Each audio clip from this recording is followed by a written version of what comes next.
Rome, the eternal city, a civilization forged in the crucible of ambition, power, and conquest. For centuries it stood as a republic, a beacon of governance where senators and consuls wielded influence.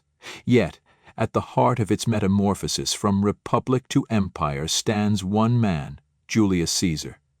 The general, the conqueror, the politician, and the architect of the republic's demise. His name is synonymous with power. His life is a tale of brilliance, betrayal, and unrelenting ambition. Whether by design or destiny, Julius Caesar reshaped Rome forever, dismantling the republic and laying the foundations for an empire that would dominate the world for centuries. This is his story. Julius Caesar entered the world on July 12, 100 BC, born into the Julii family, a patrician clan that proudly traced its lineage to the goddess Venus. Yet despite this noble heritage, the Julii were not among Rome's wealthiest or most influential houses. His father, Gaius Julius Caesar, held the office of praetor, a respectable but not exalted position. When his father died suddenly at the age of 16, young Caesar was thrust into the role of paterfamilias. Rather than shrinking from this burden, he seized it as an opportunity to ascend Rome's perilous political hierarchy. In the Rome of Caesar's youth, the republic was a complex web of elected magistrates and a senate that wielded considerable authority. Yet beneath this veneer of order lay a city rife with rivalries and ever-shifting alliances. Caesar, with his keen intellect, perceived a truth that eluded many. True power resided not solely with the senators, but with the populace. He dedicated himself to mastering the art of oratory, captivating crowds, and cultivating a loyal following. However, his early years were fraught with danger. His aunt's marriage to the renowned general Gaius Marius entangled him in a faction embroiled in a brutal civil war against Sulla. When Sulla emerged victorious, he demanded that Caesar divorce his wife, Cornelia, daughter of Marius's ally. At just 20 years old, Caesar boldly refused, a defiance that cost him his inheritance and forced him into exile. During his exile, Caesar encountered a pivotal moment that would reveal his character. While traversing the Aegean Sea, he was captured by pirates who demanded a ransom of 20 talents. Caesar, with characteristic audacity, laughed at their demand and insisted they asked for 50, fully aware of his own value. Throughout his captivity, he maintained an air of superiority, even boldly vowing to crucify his captors once freed. True to his word, after his ransom was paid, he raised a fleet, hunted them down, and exacted his revenge by crucifying them. This episode was more than mere bravado. It was a harbinger of the ruthless ambition that would define his legacy. Sulla's death in 78 BC allowed Caesar's return to Rome. By his mid-20s he was forging alliances with titans such as Pompey the Great and Crassus, the wealthiest man in Rome. In 60 BC they formed the first triumvirate, a clandestine pact to dominate the republic. Yet Caesar's aspirations transcended political maneuvering. He yearned for glory on the battlefield.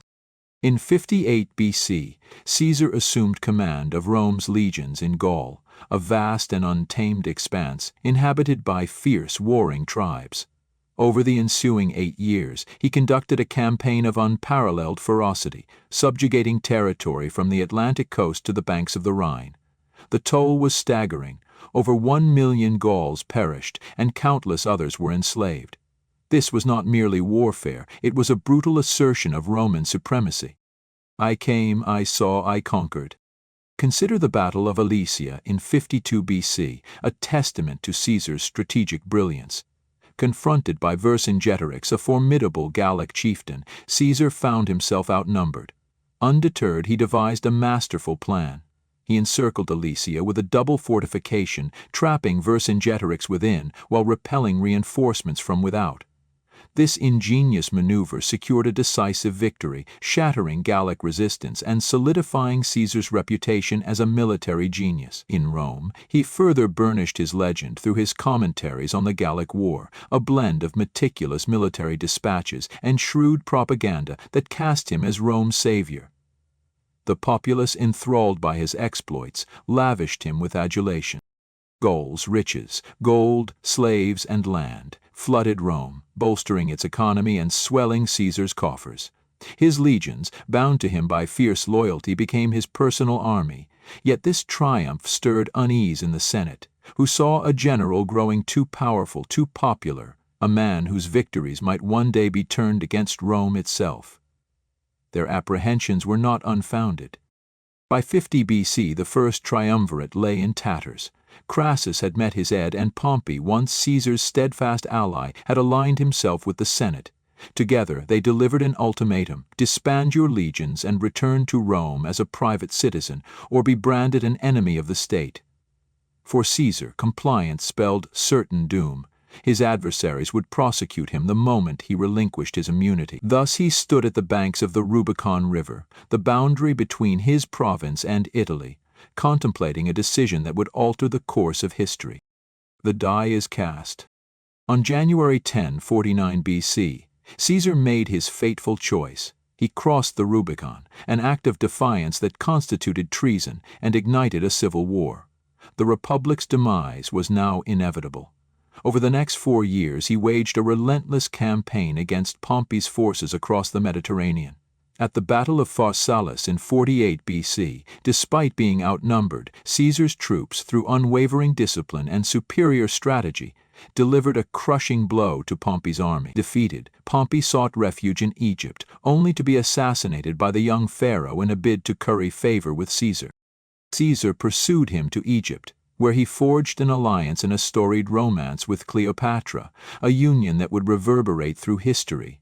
By 46 BC, his rivals were vanquished. He returned to Rome triumphant, no longer a mere politician but a dictator. The Senate, subdued, proclaimed him Dictator perpetuo, dictator for life. The Republic had vanished, supplanted by the rule of one man.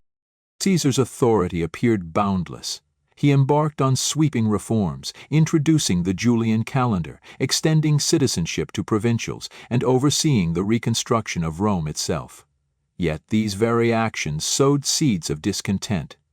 His adoption of royal purple attire, his acceptance of honors befitting a monarch, and his autocratic governance alarmed many senators, who feared he was eroding the Republic's very essence. In the shadows, a conspiracy took shape. More than 60 senators, styling themselves the Liberators, swore to halt Caesar's ascent. Among them were Cassius, a shrewd tactician, and Brutus, a man Caesar regarded as a confidant. Some whispered perhaps even his son. United by their dread that Caesar aspired to kingship, a title abhorrent to Roman sensibilities, they resolved to act. On March 15, 44 BC, the infamous Ides of March, they struck. Deceived into attending a Senate meeting at the theater of Pompeii, Caesar took his seat, oblivious to the peril encircling him. The conspirators, their daggers concealed beneath their togas, closed in. In a sudden, frenzied assault, they struck him 23 times. As his life-blood ebbed away, Caesar's gaze fell upon Brutus, his trusted ally. Et tu, Brut? And you, Brutus? Julius Caesar, the man who ended the Republic, was dead at 55. Yet his death would not resurrect Rome's past. It would unleash its future. The liberators anticipated acclaim, convinced they had salvaged the Republic. Their optimism was misplaced. Mark Antony, Caesar's steadfast lieutenant, seized the moment, delivering a stirring oration at Caesar's funeral that incited the masses against the assassins.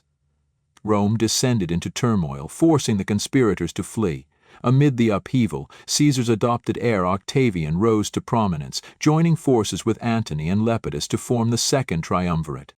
At the Battle of Philippi in 42 BC, the triumvirate decisively defeated the conspirators, claiming the lives of Brutus and Cassius, yet tranquility proved elusive. Antony's alliance with Cleopatra of Egypt set him on a collision course with Octavian's burgeoning ambitions. The conflict culminated in 31 BC at the Battle of Actium, where Octavian's naval forces obliterated those of Antony and Cleopatra. In the aftermath, both chose suicide, leaving Octavian as Rome's uncontested master. In 27 BC, the Senate bestowed upon Octavian the title of Augustus, marking his ascension as the first Roman emperor. The Republic was consigned to history.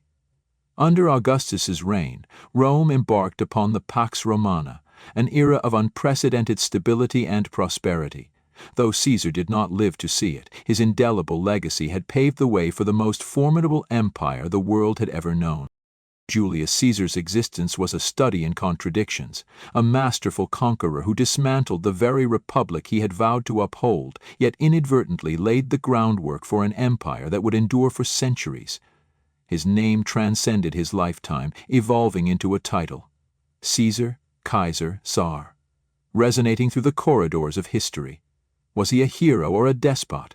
The judgment is ours to render. Yet one truth remains irrefutable. Fame he saw, he conquered.